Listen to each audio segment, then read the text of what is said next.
केंद्र सरकार ने उन राशन कार्ड धारियों की पहचान की है जो मुफ्त खाद्यान्न योजना का लाभ पाने के पात्र नहीं हैं।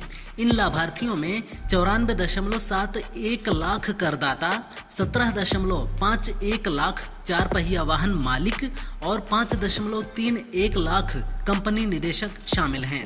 कुल मिलाकर 1.17 करोड़ कार्ड धारक अपात्र श्रेणी में आते हैं।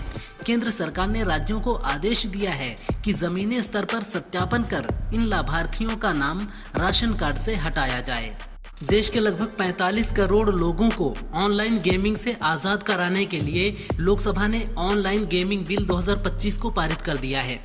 बिल ई स्पोर्ट्स, शैक्षिक और सोशल गेम्स को बढ़ावा देगा और एक राष्ट्रीय नियामक प्राधिकरण की स्थापना की जाएगी। कानून बनने पर पैसे लगाने वाले ऑनलाइन गेम को प्ले स्टोर से डाउनलोड करने पर रोक लग जाएगी।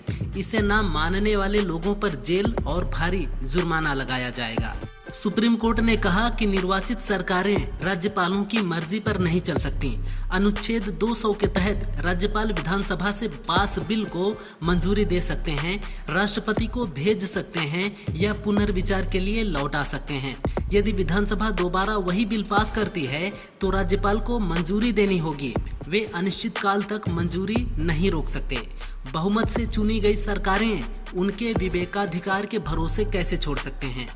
जियो ने अपने ग्राहकों को बड़ा झटका दिया है। कंपनी ने 799 रुपए का किफायती 1.5 GB डेटा प्लान बंद कर दिया है। इस प्लान में 84 दिनों की वैलिडिटी के साथ रोज 1.5 GB डेटा, अनलिमिटेड कॉलिंग और 100 SMS मिलते थे। अगर आप हर रोज 1.5 GB डेली डेटा लंबी वैलिडिटी के साथ चाहते हैं तो अब आपको 889 रुपए देने होंगे। कम दिनों के लिए यूजर्स 666 रुपए से भी रिचार्ज करा सकते हैं। मध्य प्रदेश के भिंड से एक अनोखा मामला सामने आया है। नौधा पंचायत में 15 अगस्त को स्वतंत्रता दिवस पर 2 लड्डू मिलने थे, लेकिन कमलेश को एक ही लड्डू मिला। इस पर कमलेश ने सीधे सीएम हेल्पलाइन में शिकायत कर दी। उसने कहा कि स्वतंत्रता दिवस जैसी राष्ट्रीय त्योहार पर भी ग्राम पंचायत ने उम्मीद के मुताबिक मिठाई नहीं दी। अब पंचायत सचिव ने कहा है कि उसको 1 किलोग्राम लड्डू का डिब्बा खरीद कर देंगे। T20 कप्तान सूर्य कुमार यादव ने एशिया कप 2025 की प्रेस कॉन्फ्रेंस के दौरान सनातनी घड़ी पहन रखी थी। ये घड़ी अयोध्या राम मंदिर पर आधारित है, जिसमें भगवान राम धनुष के साथ और चरणों में हनुमान जी नजर आते हैं। घड़ी को जैकब एंड कंपनी ने बनाया है। सोशल मीडिया पर लोग लिख रहे हैं कि भगवान राम और हनुमान जी हर पल सूर्या के साथ हैं। एशिया कप में पाकिस्तान और श्रीलंका की खैर नहीं है। अमेरिकी राष्ट्रपति ट्रंप अपने ही देश में घिरते जा रहे हैं। तमाम पत्रकारों, नेताओं के बाद अब संयुक्त राष्ट्र में अमेरिका की पूर्व राजदूत निक्की हेली ने चेतावनी दी है कि वाशिंगटन और नई दिल्ली के संबंध टूटने की कगार पर हैं। चीन के बढ़ते प्रभाव के बीच अगर वाशिंगटन नई दिल्ली को खो देता है तो ये किसी रणनीतिक आपदा से कम नहीं है। उन्होंने ट्रंप प्रशासन को भारत के साथ दुश्मन जैसा बर्ताव करने पर भी चेतावनी दी है। अमेरिका में इस साल 446 बड़ी कंपनियां दिवालिया हुई हैं, जो 2020 की तुलना में 12% ज्यादा है। जुलाई में 71 कंपनियां दिवालिया हुई थीं, जो एक महीने में सबसे अधिक संख्या है। ट्रंप द्वारा अप्रैल में विदेशी सामानों पर लगाए गए 10% टैरिफ के बाद दिवालिया कंपनियों की संख्या बढ़ी है।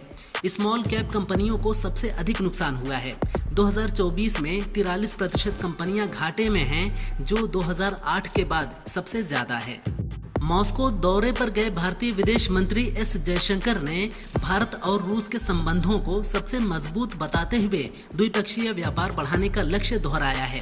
रूस के विदेश मंत्री सर्गेई लावरोव से मुलाकात के दौरान उन्होंने कहा, भारत और रूस का सहयोग बना रहेगा। कृषि, फार्मा और वस्त्र क्षेत्र में निर्यात बढ़ेगा। इससे व्यापार असंतुलन सुधारने में मदद मिलेगी। एशिया कप में टीम इंडिया के खेलने पर भारत सरकार का फैसला आ गया है। खेल मंत्रालय ने साफ कर दिया है कि टीम इंडिया पाकिस्तान के साथ द्विपक्षीय सीरीज नहीं खेलेगी, लेकिन मल्टीनेशनल टूर्नामेंट में पाकिस्तान के साथ खेलने पर रोक नहीं है। खेल मंत्रालय के अधिकारी ने बताया कि हमारी पॉलिसी है कि हम पाकिस्तान के खिलाफ द्विपक्षीय सीरीज और पाकिस्तान की धरती पर नहीं खेलेंगे, न ही पाकिस्तानी टीमों को भारत आने दिया जाएगा। फिल्म डायरेक्टर विवेक अग्निहोत्री ने कहा, सैफ अली खान पहले नहीं हैं जिनके बेटे का नाम तैमूर है। बहुत से लोगों के बच्चों का नाम तैमूर है। तैमूर ने एक रात में 1 लाख लोगों की हत्या करवा दी थी। वह दिल्ली से कश्मीर तक लाशें बिछाता रहा। वह रेप और लूटपाट करता रहा। वह अपने देश में हीरो और एक महान आदमी है, लेकिन हमारे लिए नहीं। किसी को भी अपने बच्चे का नाम तैमूर नहीं रखना चाहिए। तमिलगा वेत्री कझगम यानी टीवीके के प्रेसिडेंट विजय ने ऐलान किया है कि वह 2026 के तमिलनाडु विधानसभा चुनाव में मदुरई ईस्ट से इलेक्शन लड़ेंगे। जनसभा के दौरान उन्होंने खुद की तुलना शेर से करते हुए कहा, मैं शेर की तरह अपने क्षेत्र की मार्किंग कर रहा हूँ। शेर भीड़ में रहना जानता है और अकेले रहना भी जानता है। शेर सिर्फ शिकार करने के लिए निकलता है, मनोरंजन करने के लिए नहीं, और वह हमेशा जीवित शिकार ही करता है।